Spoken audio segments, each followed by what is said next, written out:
ទិញពីហាងពីរោភ្លើង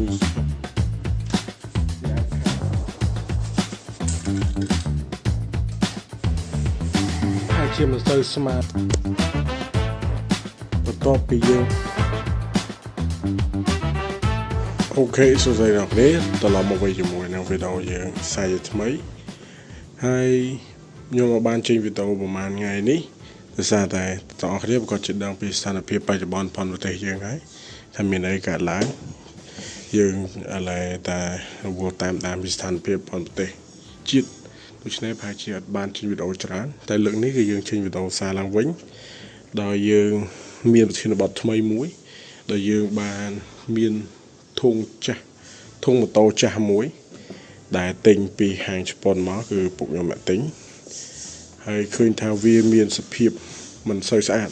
ហើយយើងក៏យកមកឡើងថ្នាំថ្មីដោយមានបទពិសោធន៍ពីវីដេអូមុនដែលយើងឡើងថ្នាំពណ៌ខ្មៅលើអាវតូហ្នឹងហើយយើងមកឡើងថ្នាំលើធុងម្ដងចំពោះធុងនេះគឺយើងបានឡើងមកម្ដងហើយចំពោះជ័រខាងក្រោយនេះពីមុនវាស្លេកយកទៅយើងរោភ្លើងហើយនឹងបាញ់ថ្នាំខ្មៅបន្ថែមហើយឥឡូវយើងចង់មកឡើងថ្នាំពណ៌ទឹកប្រាក់ខាងលើនេះរៀងខូចញ៉ៃច្រើនអញ្ចឹងយើងចង់មកឡើងពណ៌ទឹកប្រាក់ខាងលើហ្នឹងដើម្បីឲ្យធុងនោះស្អាតជាងមុនចំពោះស្កុតយើងបានបិទហើយមកតង់អីដឹកឃើញថាធ្វើវីដេអូក៏ដាក់វីដេអូថតទៅហើយឥឡូវយើងបន្តបិទស្កុតមកតង់ទៀតដើម្បីឲ្យវារៀងវែងតិចកុំឲ្យបាញ់ថ្នាំទៅវាហៀ Yes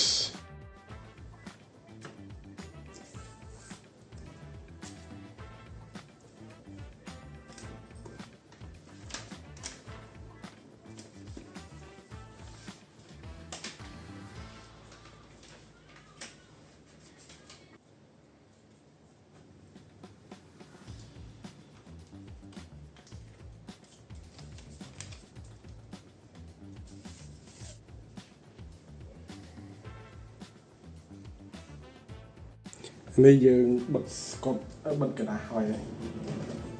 ដើម្បីកុំឲ្យវាហៀឥឡូវយើងធ្វើការខាត់វាម្ដងនេះខាត់អានេះវាមិនខាត់បានប្រហែលទេគាត់ថាវាអាចខាត់អាចឆ្នាំចាស់ឲ្យវាធ្វើដើម្បីឲ្យវាបាញ់ទៅជាប់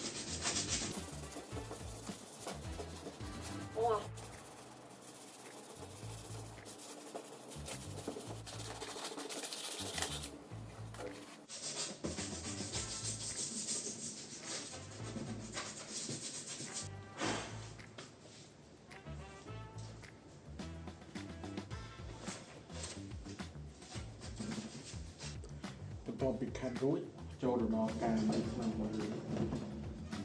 ចំពោះថ្នាំយើងប្រើខាត់ធម្មតាទេកំប៉ុងនេះបាញ់ពណ៌ទឹកប្រាំងទៅលើវា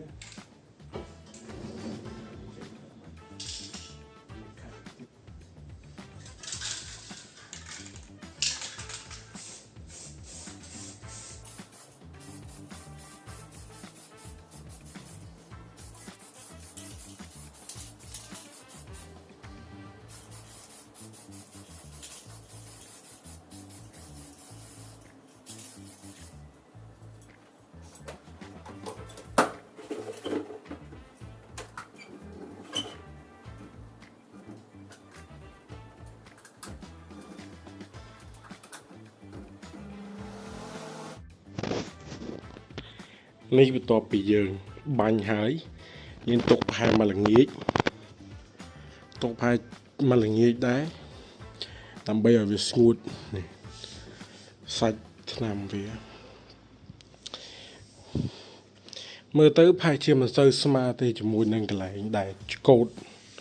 ខ្លាំងណាប៉ុន្តែចំពោះថ្នាំគឺវាពេញថ្នាំហើយដោយសារយើងអត់មានកបោបៀកឲ្យស្មើដើម្បីខាត់យើងគ្រាន់តែបាញ់ធម្មតានេះគឺជំហានអភិវឌ្ឍបន្តជំរាបការបាញ់ថ្នាំរបស់យើងហើយមានន័យទៀតចាំមើលវីដេអូនេះចាំមើលយើងបកស្កុតនេះចេញដឹងថាសម្រស់វាស្អាតប៉ុណ្ណា អ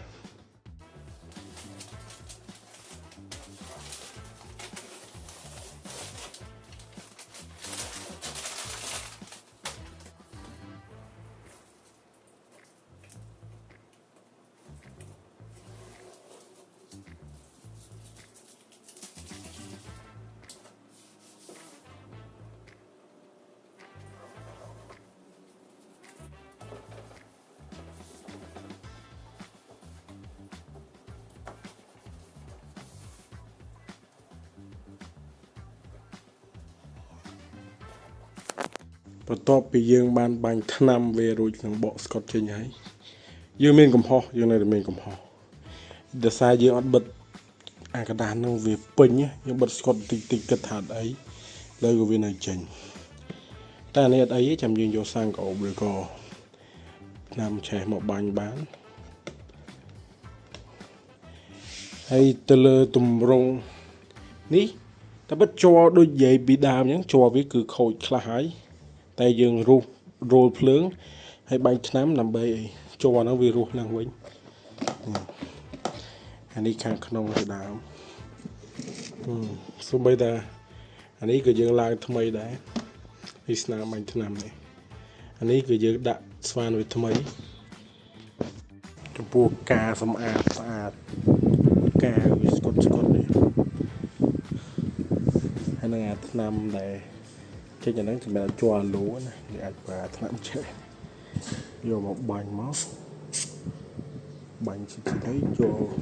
កណាត់ដៃយើងខើមទីមកយកមកដុសទៅអស់ខ្ញុំដុសមកប្រើខាងលើនេះស្អាតនៅខាងក្រោមទៀតតទៅពីដុសហើយធុងយើងគឺស្អាតហើយចេញស្អាតហើយសម្រាប់ធុង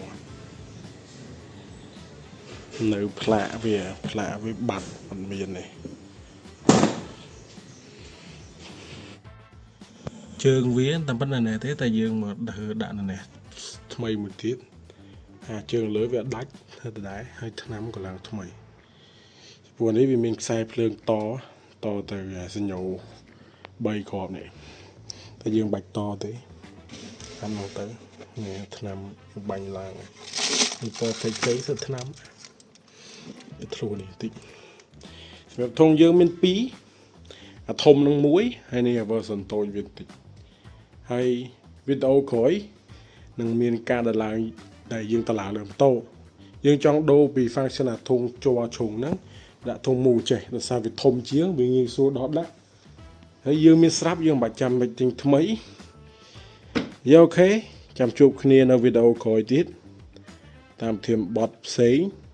អាចចាប់ឈានបទធុងដដែលតែយកដាក់លើម៉ូតូអរគុណសម្រាប់ការតាមដានទស្សនាអរគុណទាំងអស់គ្នា